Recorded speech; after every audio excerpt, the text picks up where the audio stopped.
The first sign arrived quietly, the way a hairline crack appears on glass before it spiders across the whole pane. After 2 decades of marriage, Ethan Ward thought he understood the contours of his life: the orderly house on a sun-bright cul-de-sac in coastal California, the herb planters along the back patio, the whir of the new security system he'd installed so he and his wife, Elise, could sleep easier. One night, restlessness pulled him from bed. He padded to his desk, opened the security dashboard, and started scrolling through recent clips, expecting to catch a raccoon tipping the compost bin or a courier abandoning a box at the wrong door. The grain was rough. The infrared turned the world into a pale lake. But clarity lives not in pixels. Clarity is the body recognizing what it does not want to know. Elise wrapped in another man's arms on the patio they had stained by hand. The patio where they drank coffee on weekend mornings at 8:15 a.m. and argued gently about whether the mint was taking over the basil. Ethan clicked play again and again until the motions became choreography, something that might belong to strangers. In the quiet house, the clock in the hallway ticked like a nail being tapped into wood. That night, he learned 2 things. The first was the unbearable intimacy of betrayal. The second was how quickly grief can convert itself into a plan. He would not confront Elise empty-handed, weeping and pleading. If this marriage was a house of cards, then he would be the one to decide how it fell. The timing offered him a strange gift. Elise's birthday was approaching, and she had already invited half their friends for a backyard celebration. He would give her the party she requested, with a sweetness she would not expect. He arranged for a baker he trusted and asked for a hollow center layered with fondant and buttercream. Inside, he placed divorce papers prepared in absolute detail, spousal separation terms, disclosures, a clean break engraved in legal ink. Meanwhile, he moved in silence, wearing the mask of the attentive husband. Outwardly, he praised the dress she was considering. Inwardly, he cataloged every asset, every tilted frame, every item with provenance that mattered. He stopped a scheduled deposit into their retirement account and redirected the funds into a family trust his late father had opened when Ethan was young. The trust originated from an inheritance left by his grandparents, the people who had taught him to fix a hinge with a butter knife and coax life from dry soil. He discovered relief in precise, unsentimental work: scanning receipts, listing serial numbers, photographing heirlooms with date stamps, sealing backups in a fireproof pouch. It was scaffolding around a burning building. There remained the land, far away, beyond the expensive restlessness of California, was the farm outside Willow Bend, the small town where he had learned to measure days by the arc of the sun and the smell of rain on dust. Elise had always dismissed it as an obsolete postcard, a stubborn habit he would outgrow. He had never put the acreage into their marital ledger. Now, when he pictured the fields in evening light, he felt something akin to oxygen. He fell asleep to the buzz of his phone recording each quiet safeguard. He woke at 6:10 a.m., cooked eggs, and asked Elise whether she wanted coffee. He looked like a man who had chosen peace. He behaved like a man assembling an exit that would not collapse. When his mother, Ruth, called to confirm whether he would come home for the harvest festival, Ethan said he wasn't sure, and his voice was steady even as his hands trembled over the sink. The night before the party, he sat at the dining table and read the entire divorce packet one final time, tracing every clause as if confirming a map before a long drive. Elise slept in the next room, unaware that the narrative she believed she choreographed was already being rewritten sentence by sentence. Ethan turned off the pendant lamp, stood in the soft dark, and understood that the most important step in leaving is not the door you choose, but the ground you decide to stand on when you close it. On the afternoon of the party, the backyard looked like an advertisement for domestic serenity, a long table with white linen, mason jars packed with flowers, strings of market lights ready to glow when the sun lowered. Friends arrived bearing wine and good cheer. Neighbors dropped off small boxes tied with ribbon. Elise laughed loudly, the way she always did when she wanted to anchor herself at the center of a room. Ethan drifted between conversations, refilling ice, complimenting canapes, receiving claps on the back for a marriage everyone envied because they were only ever shown its polished surfaces. He had tucked the envelope inside the cake that morning, sliding it into the hollow with surgeon's care, then frosting over the seam so cleanly you could have balanced a coin on the finish. The baker had given him a look that hovered between curiosity and discretion. In this town, tradespeople were therapists, confessors, witnesses to the lives perched on bar stools. He had nothing left to say. The papers had already spoken. The sun softened. The speeches began. Ethan raised a glass and delivered a short, generous toast about resilience and time, the kind people interpret as love when they don't know it as farewell. The knife went into the cake.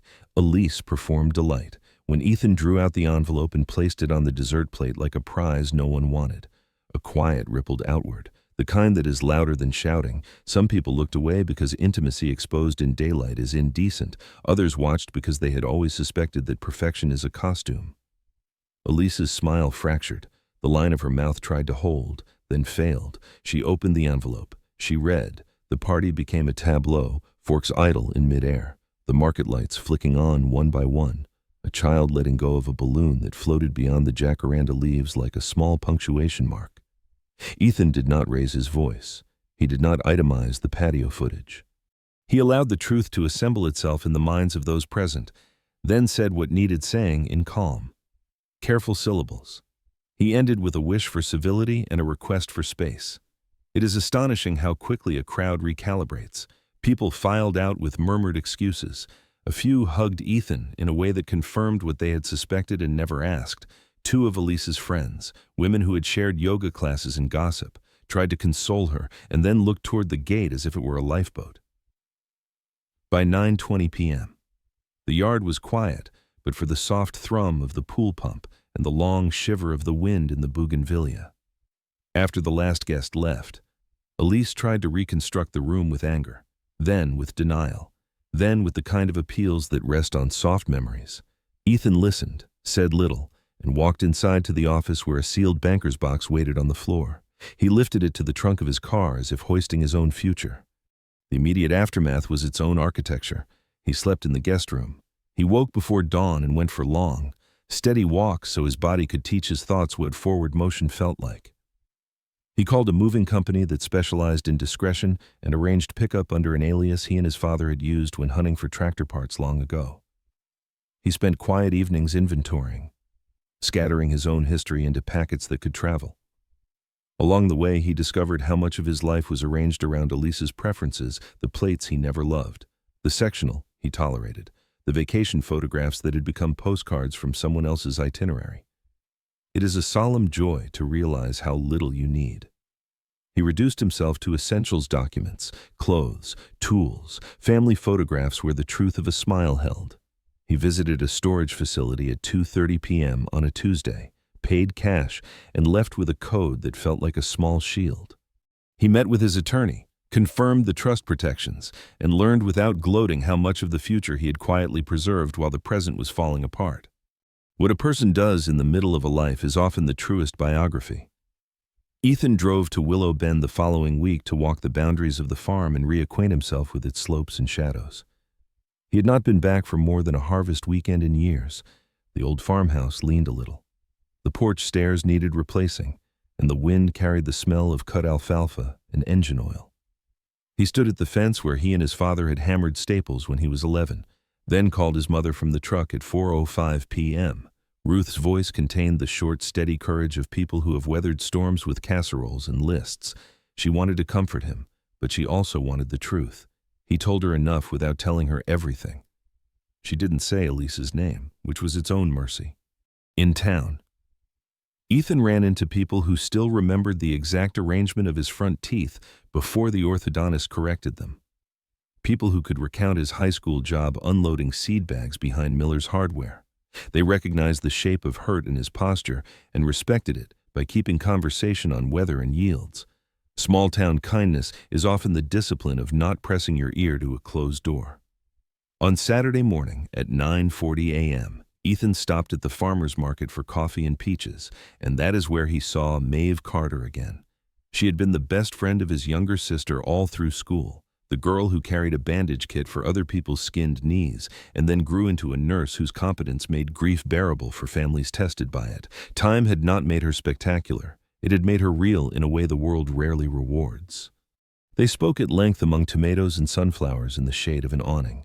catching up in a cadence that did not force cheerfulness onto the past. Word of Ethan's unraveling had already made its rounds, as news does when lives are close enough to share casseroles. Maeve did not ask for the sordid parts. She asked him how he was sleeping. She asked what he was eating. She asked what hard thing he had managed that week and looked satisfied when he said he had repaired a gate hinge and cooked a proper dinner.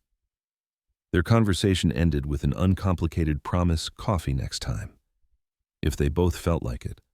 Over the next month, a rhythm established itself. Ethan commuted between California and Willow Bend while the legal process advanced and the movers completed their careful extraction. He worked on the farmhouse, small, honest tasks that require hands more than words. He was surprised by the peace that came from washing windows until they shone and watching the fields take evening light. With each nail driven straight, he felt his sense of self returning to its original proportions.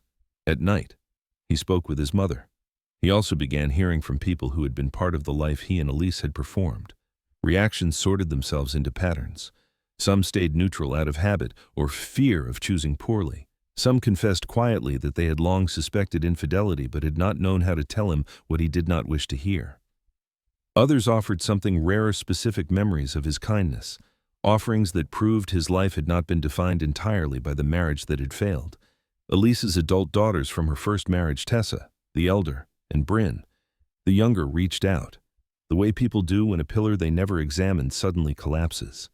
Tessa, who was struggling through her own troubled union, spoke with him in gentle circles, as though testing whether honesty could exist without punishment. Bryn did not circle, she burned. Her anger toward her mother came hard and fast, the pain of a person who realizes the example set for her was counterfeit. Ethan did not encourage the rupture. He offered them a calm middle and did not attempt to be their ally against anyone. He understood that children in the crosswind require a room without speeches. In the quiet that followed each conversation, he noticed something new. His own daughters, Lena and Ivy, were calling more. Distance had snuck into those relationships, as it often does when a household is organized around keeping up appearances. Lena spoke of a marriage that did not fit right and did not break, of her fear that leaving would make her look like a person who quits too easily.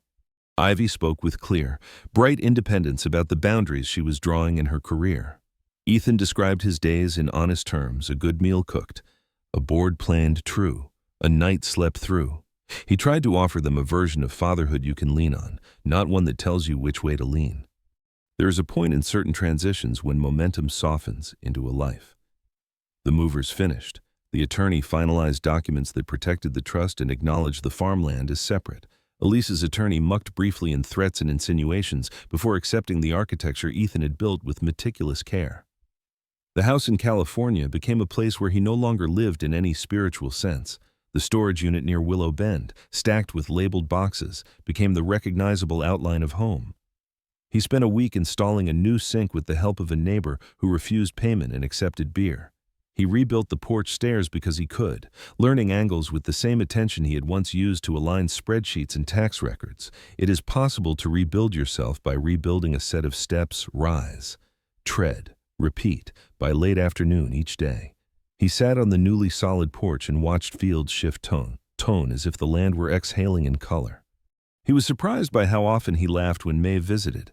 Their friendship evolved in increments: coffee at 10:00 a.m. on a Wednesday when she was post-night shift, a walk along the river path on Sunday, a casserole delivered to his porch with a note that read, simply, "Eat warm." She did not need his story to be a spectacle. She liked him best when he was talking about sanding a banister. She had a way of treating competence as a kind of tenderness. Ethan learned, slowly, to let his shoulders settle. He learned to go to bed at 10:15 p.m. without the throb of adrenaline that used to come from arguments deferred. He learned that silence is different from loneliness, that one is an open field and the other is a locked room. The wider circle noticed the shift. Friends who had worried he would collapse into bitterness visited and found, instead, a man who understood his own proportions. His mother brought over apple butter and did not overpraise his progress. She knew how men can turn praise into armor. He listened to the small news of town and felt less like a man exiled from his life and more like a man returning to the improved version of it. Meanwhile, Elise discovered that some social structures are load-bearing only when built on truth. people who had hovered near her for the brightness of her party slid away when the invitations no longer came gilded by the illusion of perfect marriage.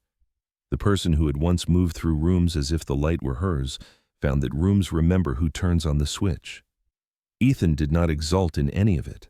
Justice that requires another's ruin is not consolation, it is merely symmetry. He understood that Elise would have to build a different life or spend years living inside the echo of the old one. The news that reached him, friends choosing distance, Tessa offering cautious compassion, Bryn refusing calls, only confirmed what he already believed: actions are drafts of our character. And the final edit takes time. The one conversation he had feared most became, surprisingly, the one that mended him in a crucial place. Lena called from her driveway one evening at 7:05 p.m. to say she had asked for a separation. She said she could not ignore the way her bones tried to be smaller inside a home that needed her to perform compliance. Ethan stood on his porch and listened without commentary. When she finished, he told her what he had learned: leaving is not failure when staying requires self-erasure. Regret becomes wisdom when you harvest it instead of worshiping it. Ivy visited the following weekend, saw the new stairs, and took a photograph of her father with his hand on the rail he had built. Later, looking at the picture, Ethan saw a steadiness in his own face that he did not recognize from the last 10 years. The man in the photograph belonged fully to himself. On a Thursday, he woke at 6:30 a.m., ground coffee, and set 2 mugs on the counter without thinking which one would remain unused. He smiled, picked up a single mug, and stepped into the morning that felt like a door already open.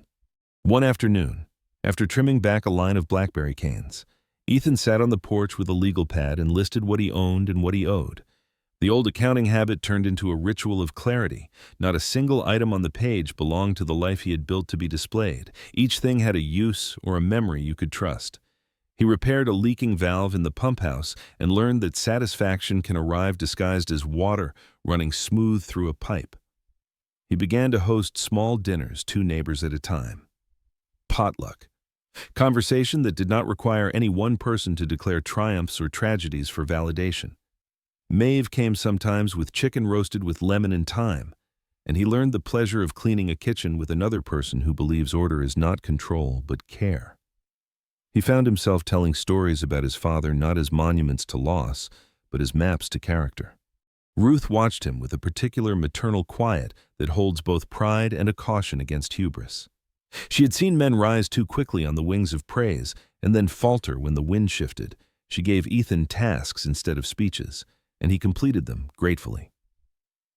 Calls still arrived from the city. Some were simple courtesies. Some contained the barbed sweetness of people checking whether time had softened him enough to entertain reconciliation. The answer, even unspoken, was no. The wound had not only been betrayal, it had been the long erosion of respect. He could forgive. But forgiveness did not require return. He sent polite replies that left no doors ajar. He did not gloat to friends. Dignity is a scarce tool, and he refused to dull it when the decree arrived by mail. He did not open it alone. He brought it to his mother's kitchen at 5:50 p.m. and slit the envelope with a paring knife that had sliced 1,000 apples. They did not toast. They did not mourn. They made tea and allowed the news to sit on the table like another item among many spoons. Sugar. The mail, later that week. He drove out at dusk to the Northfield and stood listening to the croak of frogs by the irrigation ditch, the sky a purple that only farms seemed to earn. He thought about the version of himself he had been inside the marriage, accommodating to a fault, proud of his restraint, convinced that a good husband absorbs storms without making the weather worse. He had confused endurance with virtue, standing there. He acknowledged something simple and difficult. His self-worth is not a gift another person hands you. It is a boundary you honor without asking permission. He did not need Elise to suffer for this lesson to matter. He only needed to live as if he believed it. Maeve did not rush into his life. She took her time because she had learned in hospice units how rushed love looks too much like panic. They spent a Sunday painting the parlor, exchanging the old beige for a pale, forgiving white. He learned how she took her coffee and that she liked to stand with her hands wrapped around the mug as if warming herself from the inside out. She learned that he hesitated before hanging pictures because he did not want to get the placement wrong. They laughed and rehung until the frames found their true level. There are ways to test compatibility that have nothing to do with declarations. The field of his life began to look tended rather than merely cleared. News of Elise filtered through. She tried to remake her circle but found that scarcity of trust shrinks rooms. She attempted apologies that landed poorly because they were still shaped around her own injury rather than the harm she had done. Ethan heard whispers that she wanted to reconcile with Tessa and Bryn. He hoped she would succeed in giving them what they needed without asking for the comfort often demanded by people who have caused damage. He had once thought of Elise as the fixed point around which his life rotated. Now he understood that he had been the gravity and just forgot. The farm, meanwhile, responded to his attention. He planted a stretch of pollinator habitat along the south fence and watched the field quiver with color. He hired a local crew to re-roof the barn and stood with the foreman at 11:15 a.m. on a cloudless day, discussing vents and flashing as if discussing such things were a prayer for durability. He invested in small improvements with long arc payoffs, better soil amendments, a new wood stove gasket, a truck with fewer miles and more integrity. With each decision, he felt his future arguing politely for itself and winning. Lena and Ivy visited often. They brought their own news and allowed themselves to be daughters again, not just women performing competence. On a cool night, they sat on the porch with Maeve while the sky sifted stars through the old maple branches, and Ethan understood that companionship is a collection of small silences that feel safe. Lena's separation became official. She spoke not of relief exactly, but of congruence. Ivy accepted a position she had been hesitant to pursue because it required asserting herself in rooms that had long expected her to be quiet. They were rebuilding, each in their own way.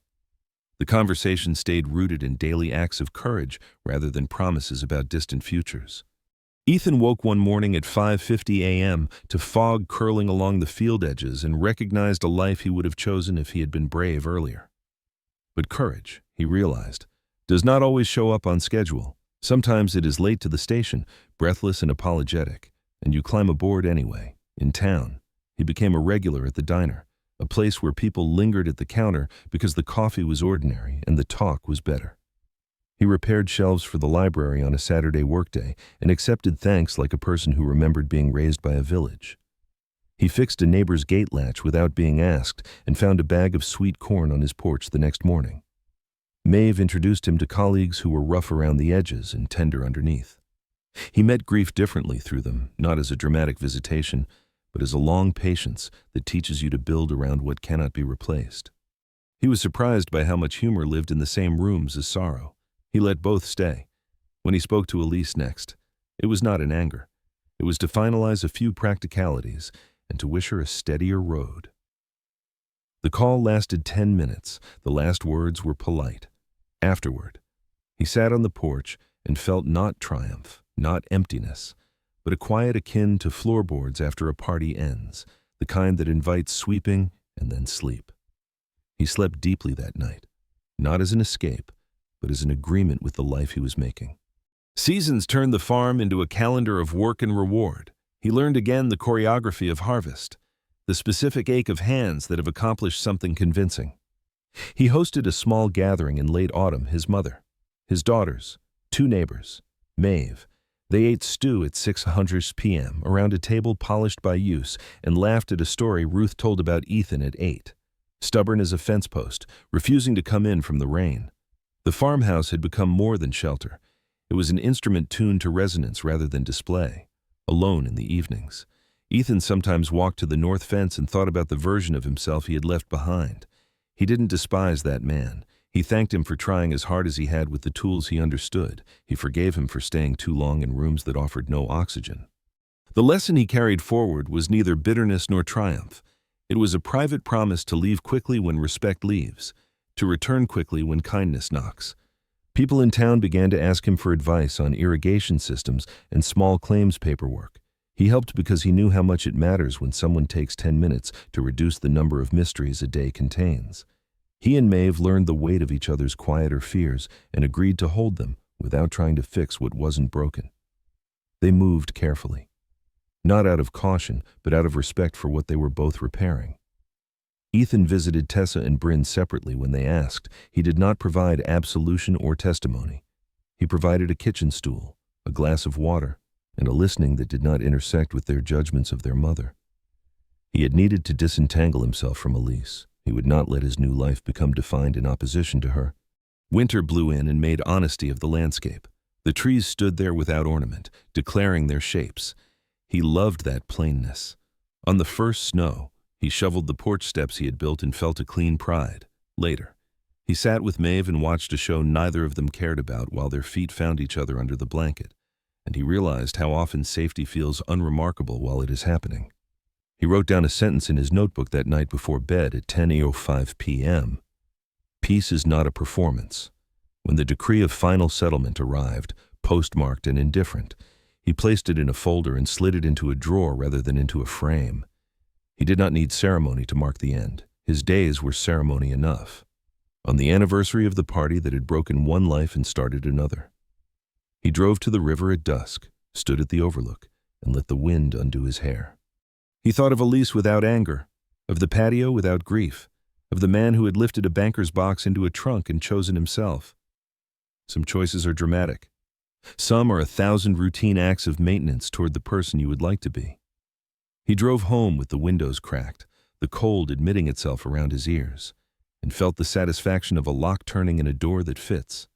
Reflection changes a person's gait. Ethan could feel his steps alter, no longer clipped with tension. He started a small practice of noting one good thing at 7:00 a.m. each morning, the exact shade of the sky, the smell of cinnamon when he opened the cupboard, the fact that one of the hens had finally learned to lay in the nesting box. Tiny luxuries have the decency not to ask to be admired. They simply exist. He shared the practice with Lena and Ivy, and their group message became a gentle ledger of gratitudes measured in small units that add up like rows of corn. Maeve encouraged him to see a counselor once a month, not because he was broken, but because maintenance prevents breakdown. He went. He spoke without ornament. He learned to forgive the part of himself that had believed compromise meant shrinking rather than negotiating. He did not become a man who delivered lectures about self-worth. He became a man whose calendar reflected it. When friends asked what he had learned, he said, "There is no bravery in staying where you are being quietly erased. There is no shame in leaving before the paperwork is perfect." He said, "Protect what is yours with precision, but do not mistake protection for isolation." He said, "Build something with your hands so your mind has proof that repair is possible." He did not mention the envelope in the cake because his life was no longer shaped by the need for dramatic gestures. It was shaped by the sturdier satisfaction of paying attention to what he loved. On a spring morning, Maeve planted a row of lavender by the porch. Bees wrote their small alphabets in the air. Ethan stood with a mug and watched the scene assemble, his mother arriving with a pie, Lena and Ivy coming down the drive, laughter gathering around the edges of the yard. He thought of the old patio in California only as a place where sunlight used to land. He wished Elise the kind of stability that allows a person to tell the whole truth and stay. He wished himself the continued willingness to leave when necessary and to return when called by the right kind of love. That evening, he walked the north fence line and felt the ground answer under his boots. The farm had become, at last, an extension of his character rather than a museum of nostalgia. He had not simply come home. He had made a home from the principles he wanted to live by: respect, clarity, humility, and the refusal to barter away self-respect to keep a scene pretty. When he went inside at 8:20 p.m., the house held the day's warmth like a known secret. He turned off lights room by room, not in retreat, but in guardianship. At the kitchen table, he wrote a final note to himself. "I did not win. I chose. There is a difference, and it matters." In the morning, he would wake early, feed the hens, brew coffee for two, and step onto the porch of the life he had rebuilt with the same careful hands that once removed an envelope from a cake and set it gently where everyone could see it. The lesson he carried forward was simple enough to write on a scrap of paper and wait with a salt shaker cherish. What is honest? Release what is not, and turn toward the work that lets you sleep. If this story resonated with you, tap like to support the channel. Share it with someone who needs a reminder that choosing yourself is not failure. Subscribe for more true-to-life narratives about rebuilding after betrayal. And comment below with the quiet habit that's helped you heal.